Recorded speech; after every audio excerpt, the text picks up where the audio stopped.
पहला प्रश्न देखिए, मेवाड़ पर शाकंभरी के चौहान शासकों का अधिकार कब हुआ? मेवाड़ जो था उस पर शाकंभरी के चौहान, शाकंभरी यानी सांबर के चौहान कह सकते हैं। सांबर के आसपास का क्षेत्र था स्पादलक्स। कौन सा था? स्पादलक्स, जिसकी राजधानी क्या थी? अइछत्रपुर थी। कौन सी? जिसकी राजधानी थी अइछत्रपुर, जिसे वर्तमान में हम क्या कहते हैं?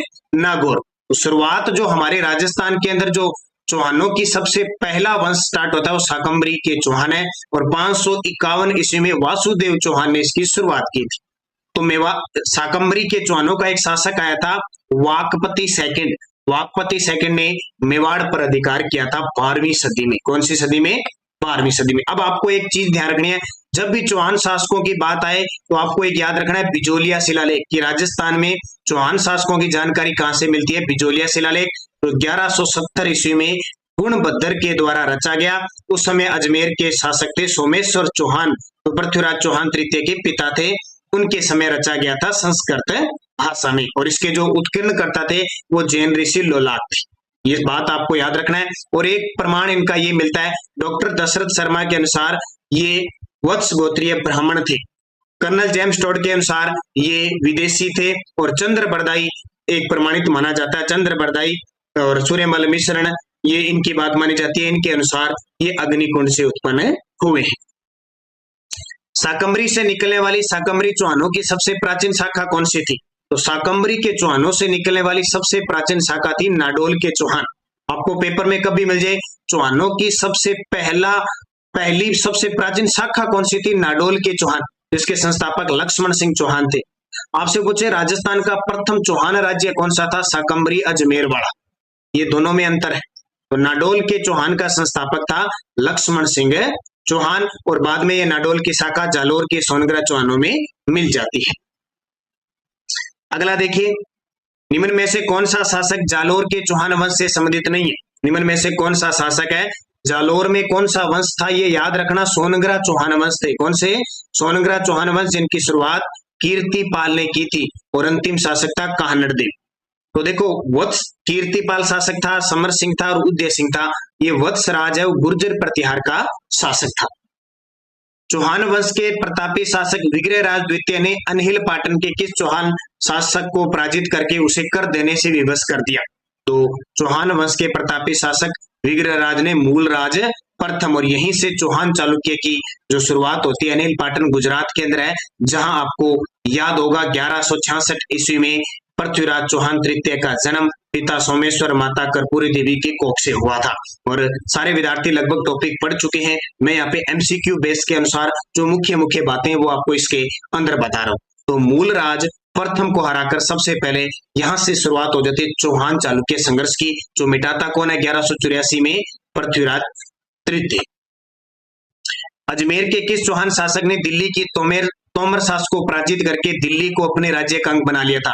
पहला चौहान शासक जिसने दिल्ली पर अधिकार कर लिया था वो था विग्रहराज चतुर्थ, जिसे विसल देव के नाम से भी जाना जाता है। कौन? विग्रहराज चतुर्थ विसल देव, जिसने हरि के लिए नाटक लिखा था, जिसे इतिहासकार कवि बांधव के रूप में उपाधि देते हैं। अजय मेरु दुर्ग की स्थापना किसने की? अजय मेरु दुर्ग की स्थापना किसने की थी? ध्यान रखना, वैसे अजय मेरु दुर्ग की स्थापना अजय राज माना जाता है। क्या?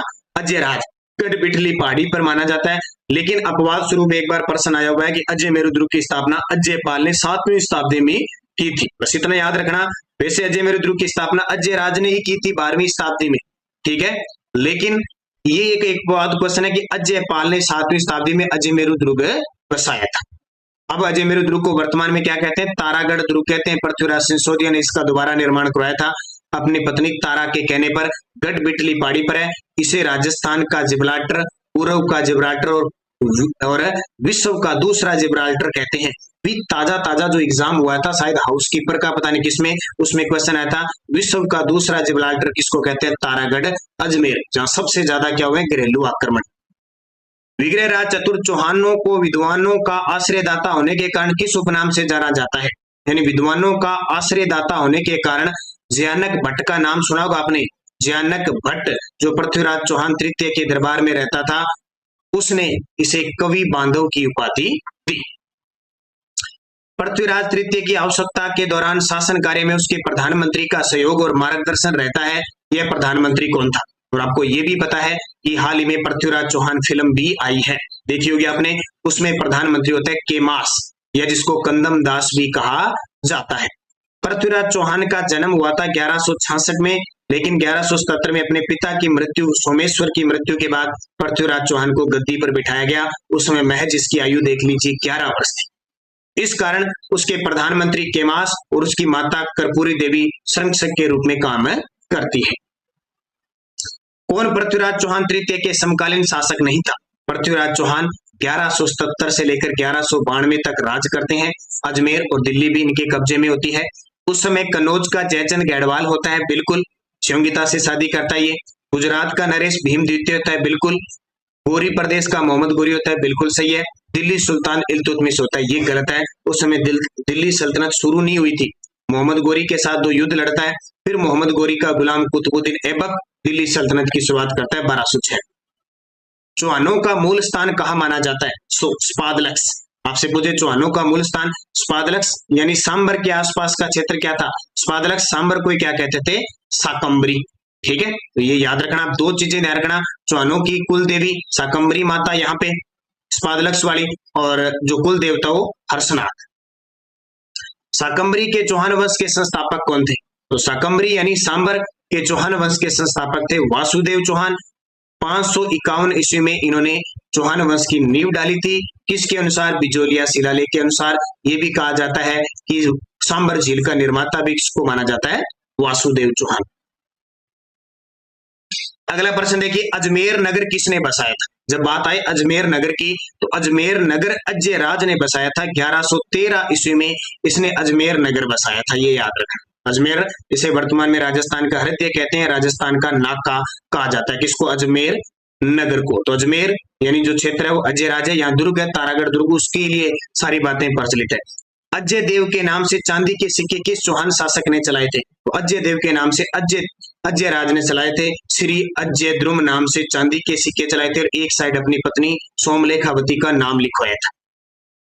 पृथ्वीराज तृतीय का जन्म कहाँ हुआ? देखो एक एक पर्सन बता रहा हूं और उसका क्वेश्चन आ रहा है। पृथ्वीराज तृतीय का जन्म हुआ था अनहिल पाटन 1166 ईस्वी में माता कर्पूरी देवी की कोख से। नाडोल की चौहान शाखा की स्थापना किसने की थी? अभी बताया था ना मैंने, नाडोल की लक्ष्मण चौहान। त्राइन का मैदान वर्तमान में किस राज्य में आता है? तो हरियाणा के अंदर करनाल क्षेत्र में आता है। त्राइन का प्रथम युद्ध और द्वितीय युद्ध बड़े प्रसिद्ध हैं।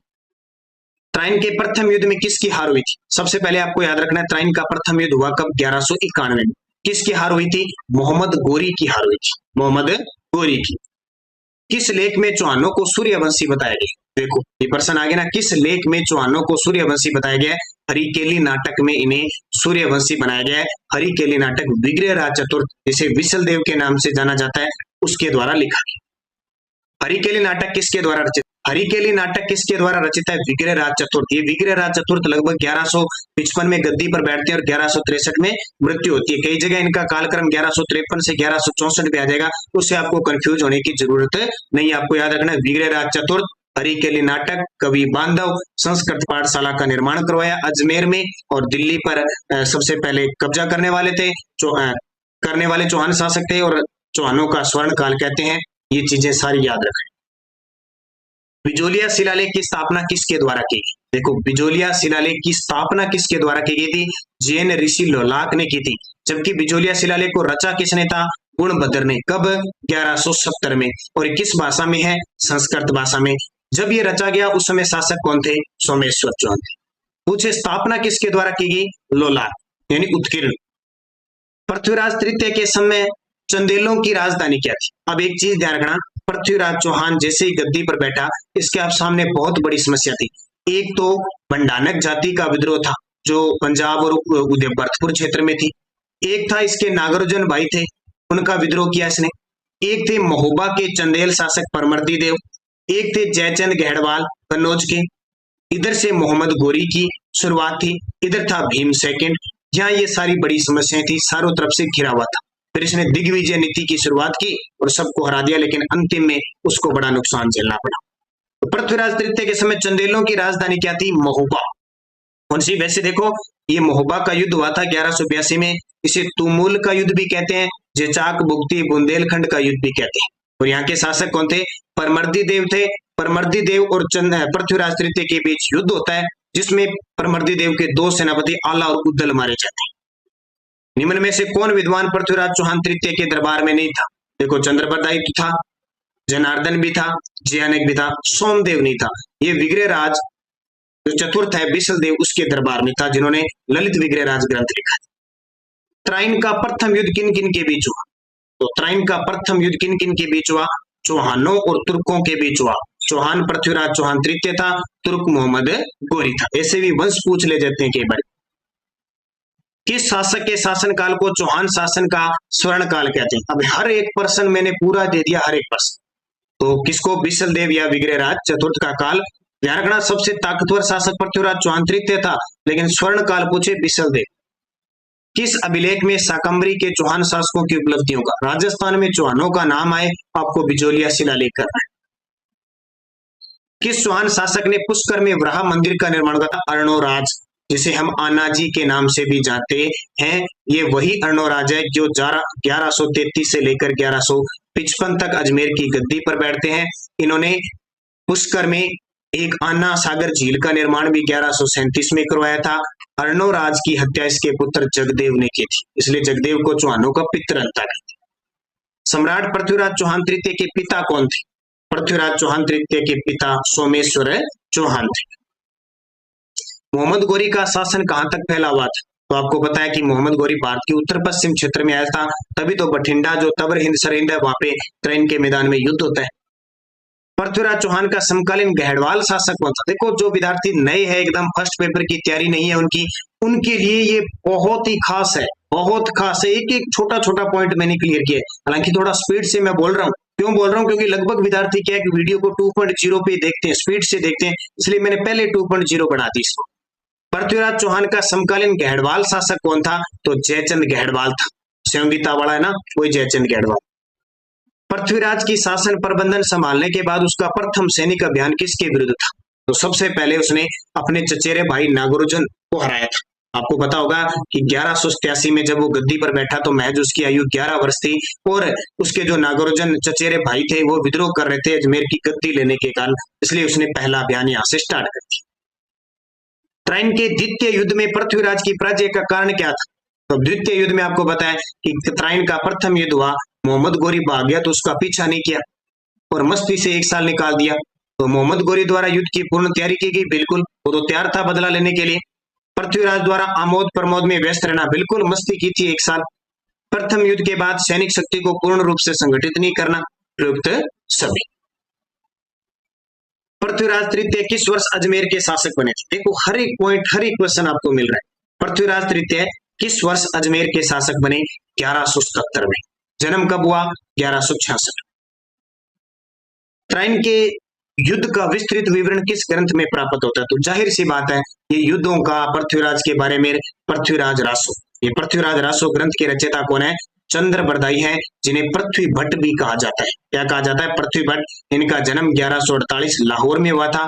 ये पृथ्वीराज चौहान के दरबारी कवि और मित्र भी थे। मोहम्मद गोरी ने भारत के किन क्षेत्रों को विकसित करने के बाद यहाँ का प्रशासन किसे सौंपा? देखो, जैसे ही मोहम्मद गोरी ने भारत के क्षेत्रों को जीता, यहाँ का प्रशासन कुतुबुद्दीन ऐबक, इसके गुलाम को सौंप दिया। वही कुतुबुद्दीन ऐबक है जिसने 1206 में दिल्ली सल्तनत की शुरुआत की थी, गुलाम वंश की शुरुआत की थी, और अजमेर में संस्कृत पाठशाला को तोड़वाकर 2.5 दिन का झोंपड़ा बनाया था। चौहान वंश के संस्थापक वासुदेव की राजधानी कौन सी थी? वासुदेव चौहान ने 551 में चौहान वंश की शुरुआत की और सांबर को अपनी राजधानी बनाया। अजमेर के चौहानों को चौहानों के नाम से जाना जाता है, तो अजमेर के चौहानों को स्पादलक्स के चौहान कहते हैं। एक बात याद रखना, बहुत बार प्रश्न आता है कि चौहानों की अजमेर से पहले राजधानी कौन सी थी? स्पादलक्स, या स्पादलक्स को कहें हम सांबर या शाकंभरी, कोई भी नाम आपसे पूछा जा सकता है। किस चौहान शासक ने शाकंभरी के स्थान पर अजमेर को राजधानी बनाई? आ गया ना, शाकंभरी के स्थान पर अजमेर को राजधानी बनाई अज्यराज ने बनाई थी, और 1113 में इसने अजमेर शहर बसाया था। अज्यराज ने अजमेर शहर कब बसाया? 1113 में। एक एक पॉइंट आपके लिए इंपॉर्टेंट। 1137 में अर्णोराज ने आना सागर झील का निर्माण करवाया था।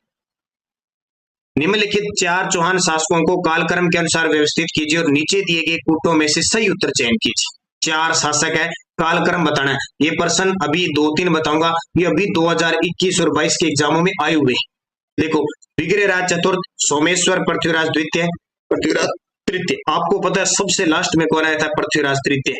तो व्यवस्थित करना है, ये आ गया, लास्ट में आएगा। पृथ्वीराज तृतीय के पिता कौन थे? सोमेश्वर, 2 नंबर यहाँ आ गया। सोमेश्वर से पहले आया था पृथ्वीराज द्वितीय, 3 नंबर आ गया। और उससे पहले आया था विग्रहराज चतुर्थ। तो 1 3 2 4 इसका उत्तर हो जाएगा। देखो 1 3 2 4। देखो मैं आपको बता देता हूं, सबसे अंतिम में आया था पृथ्वीराज चौहान तृतीय, उसके पिता थे सोमेश्वर। सोमेश्वर से पहले आए थे पृथ्वीराज द्वितीय। पृथ्वीराज द्वितीय अपने भाई अपारगम्य को मारकर आए थे। अपारगम्य से पहले शासक आए थे विग्रहराज चतुर्थ। विग्रहराज चतुर्थ पहले आए थे, कुछ समय के लिए रहे थे जगदेव, और जगदेव से पहले आए थे, जगदेव ने अपने पिता की हत्या की थी अर्णोराज की। अर्णोराज आए, अर्णोराज अपने पिता किससे? अजयराज से गद्दी लेते। ये इतना कर्म है सब।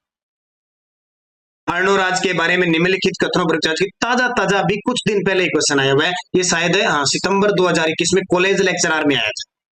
अपनी राजकाल के प्रारंभ में उसने एक अजनबी आक्रमण को छेड़ा, बिल्कुल तुर्क आक्रमण को इसने खदेड़ा था, और अजमेर की धरती खून से लाल हो गई थी, गंदगी फैल गई थी, इसलिए 1137 में इसने आना सागर झील का निर्माण करवाया था, चंद्रा नदी के पानी को रोककर।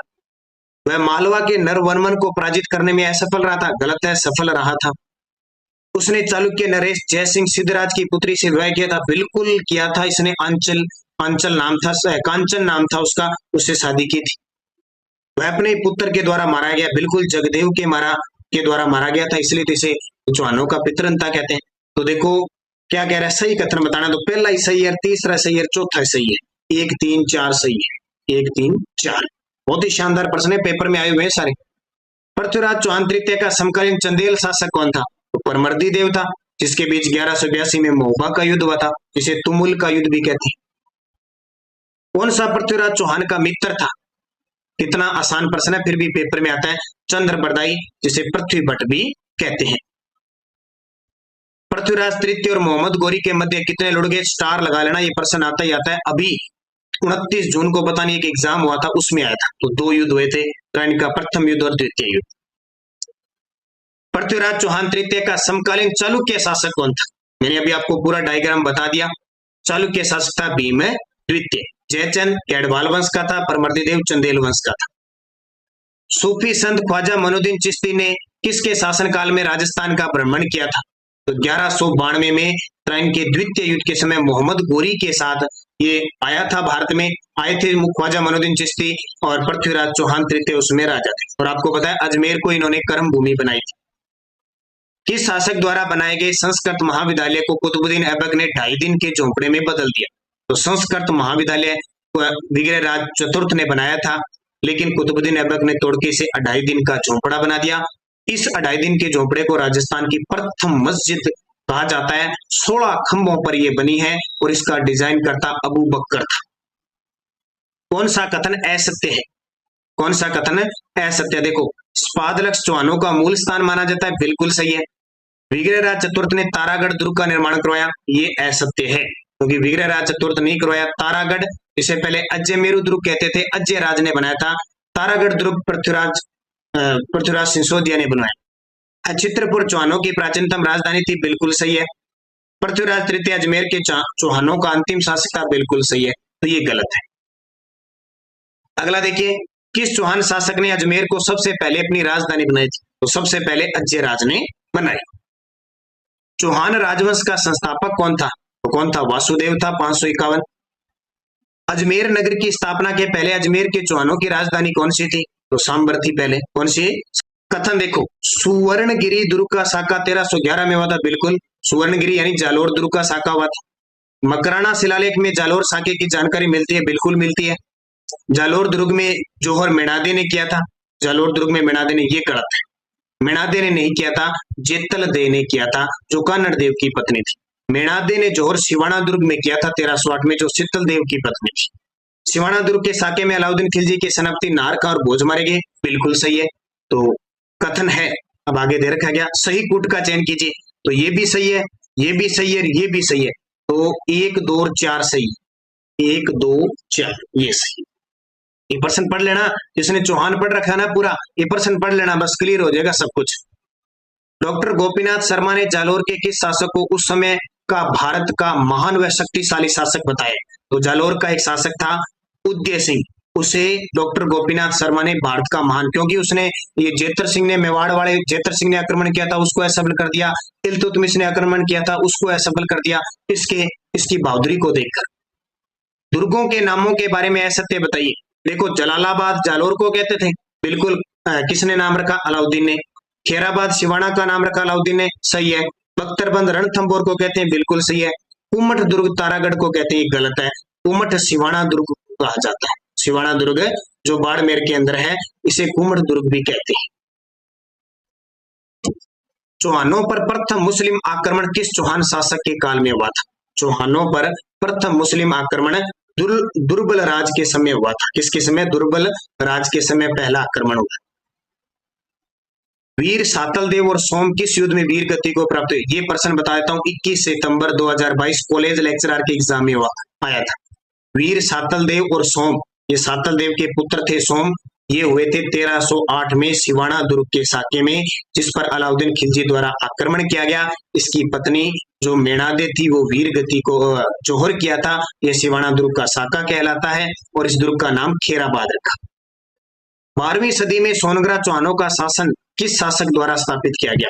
12वीं सदी में सोनगरा, तो सबसे पहले जो अजमेर के सोनगरा चौहान है, उनकी शुरुआत कीर्तिपाल चौहान से होती है। 1181 ईस्वी में ये परमारों को हराकर यहाँ पे चौहान वंश की नींव डालते हैं। इतिहास में मालदेव मुछाला के नाम से कौन विख्यात है? देखो, मैंने इसमें जालोर, रणथंभौर और अजमेर के चौहान जो पेपर में आते हैं वो डाले। तो मालदेव मुछाला है, वो मालदेव सोनगरा को कहते हैं। ये वही मालदेव सोनगरा है जब 1311 ईस्वी में अलाउद्दीन खिलजी ने कान्नड़ देव को हराकर जालोर पर अधिकार किया और ये जालोर दुर्ग वापस किसको सौंप दिया? मालदेव सोनगरा।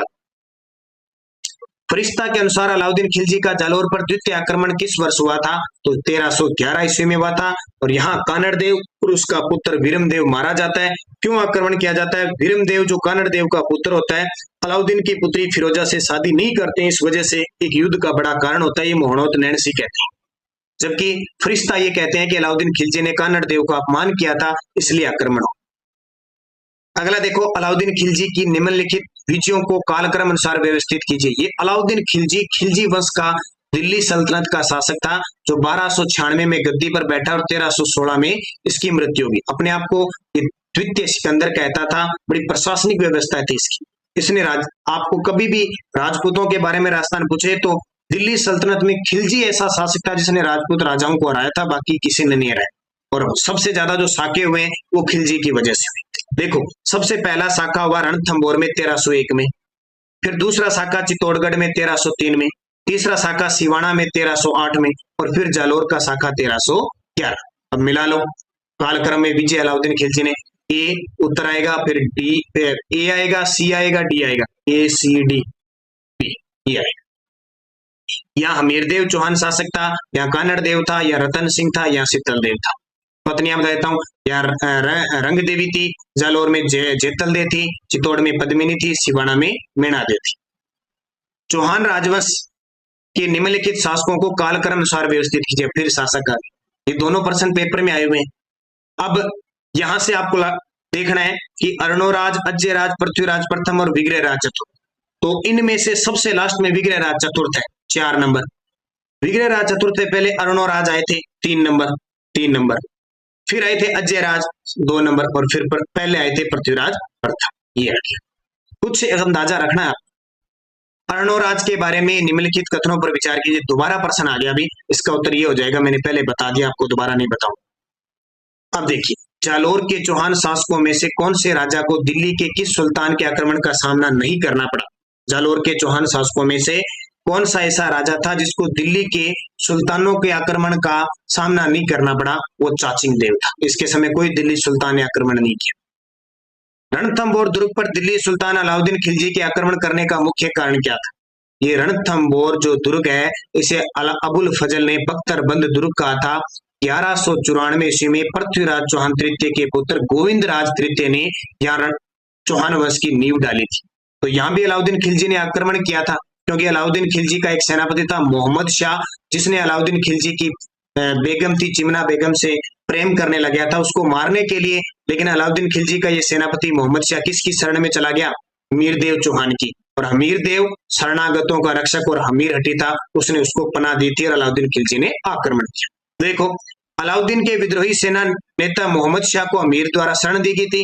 बिल्कुल, अमीर द्वारा खिलजी के अधिकार वाले बयाना केंद्रों पर कब्जा किया गया, गलत है। अमीर की सुंदर पत्नी को पाने की लालसा थी, ये भी गलत है।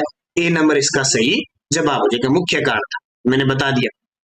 अमीरदेव चौहान का कौन सा शासक जलालुद्दीन खिलजी से युद्ध करते हुए मारा गया था? देखो, ये जलालुद्दीन खिलजी ने खिलजी वंश की स्थापना की थी 1290 में, और इसने 1290 में पहली बार रणथंभौर पर आक्रमण किया था।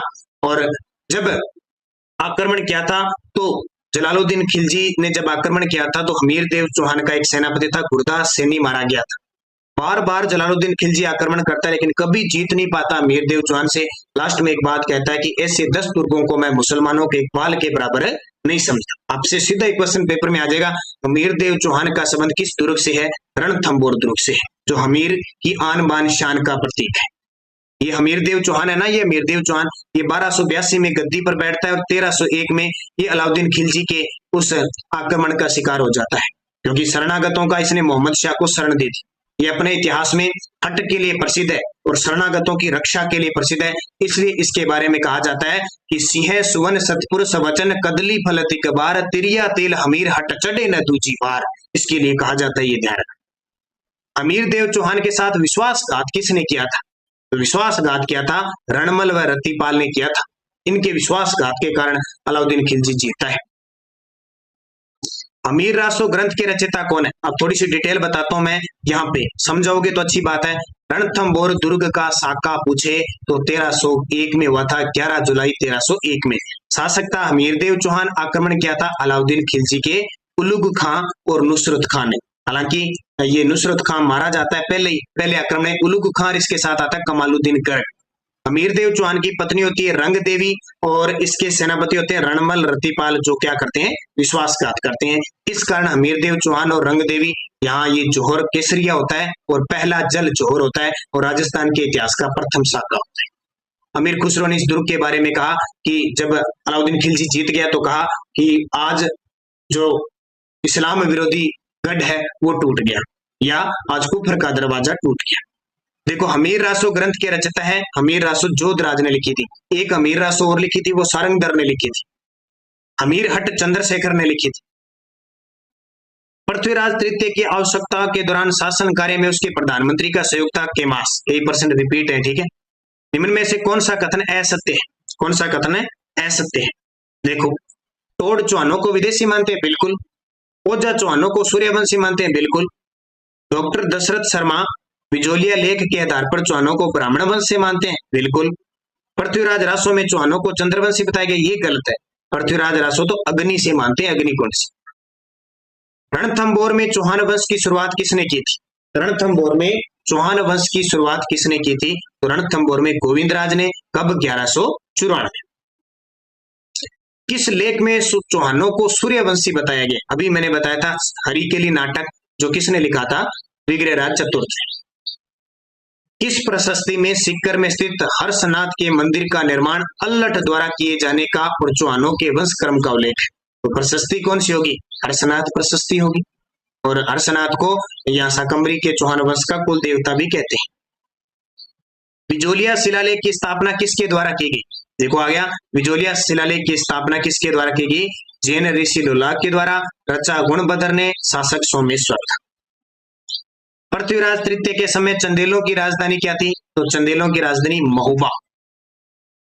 किस अभिलेख में शाकंभरी के चौहान शासकों की उपलब्धियों का वर्णन? ये प्रश्न आए हुए पेपर में उठाए हुए, ध्यान रखना। आप सोच रहे हो कई परसेंट रिपीट है। देखो, शासकों की उपलब्धियों का वर्णन है हरिकेली शिलालेख। अच्छा, क्या है? बिजोलिया, सॉरी, शाकंभरी के चौहान शासकों की उपलब्धि है बिजोलिया शिलालेख। किस चौहान शासक ने पुष्कर में वराह मंदिर का निर्माण करवाया? तो किसने? अर्णोराज ने। खुद शैव धर्म का उपाय था, फिर भी वराह मंदिर का निर्माण करवाया। कित्तू एक महान राजा है, इस उपाधि से कीर्तिपाल को किसने नवाजा? कित्तू एक महान राजा है, इस उपाधि से कीर्तिपाल को किसने नवाजा? तो मोहनोत नैणसी, जिसे राजस्थान का अबुल फजल कहते हैं। जालोर विजय के बाद अलाउद्दीन ने जालोर दुर्ग किसको सौंपा? देखो 1311 में जालोर दुर्ग का साका हुआ और अलाउद्दीन ने इसका नाम बदलकर जलालाबाद कर दिया और वापस ये दुर्ग किसको सौंपा था? कमालुद्दीन गर्ग को। कमालुद्दीन गर्ग को सौंपा था और कमालुद्दीन गर्ग ने इसको वापस किसको सौंप दिया? मालदेव। अलाउद्दीन खिलजी ने किस दुर्ग पर आक्रमण किया तब उसके दो सेनापति नाहर खां और भोज मारे गए? अलाउद्दीन खिलजी ने किस दुर्ग पर आक्रमण किया था तब उसके सेनापति नाहर खां और भोज मारे गए? सिवाना। और सिवाना दुर्ग का साका कब हुआ? 1308 में। ये सिवाना दुर्ग वर्तमान में बाड़मेर में, याद रखना। 10वीं शताब्दी में वीर नारायण पंवार ने इसका निर्माण हल्देश्वर पहाड़ी पर करवाया। वीरमदेव सोनग्रारी पाता और कानड़ देव प्रबंध ग्रंथ के लेखक कौन है? ये ग्रंथ इतना इंपॉर्टेंट है कि पेपर में आता ही आता है। तो कानड़ देव प्रबंध के जो ग्रंथ के रचयिता है पद्मनाभ। कौन है? पद्मनाभ। हांसी व अचलेश्वर अभिलेख में अजमेर के चौहानों को बताया गया है। हांसी अभिलेख और अचलेश्वर अभिलेख में चौहानों को क्या बताया गया है? चौहानों को क्या बताया गया? चंद्रवंशी बताया गया। क्या बताया गया? चंद्रवंशी। चौहान वंश के किस शासक को नागभट्ट द्वितीय के दरबार में वीर की उपाधि थी? चौहान वंश का कौन सा शासक था जिसको नागभट्ट द्वितीय के दरबार में वीर की उपाधि दी थी? गुवक। और ध्यान रखना, गुवक को वीर की उपाधि नागभट्ट द्वितीय ने की थी और इसके बाद से गुवक ने नागभट्ट द्वितीय की जो अधीनता स्वीकारी नहीं और ये पहला ऐसा शासक था चौहानों का जिसने स्वतंत्र शासन की शुरुआत की थी। उससे पहले जितने भी थे सामंत के रूप में काम करते थे।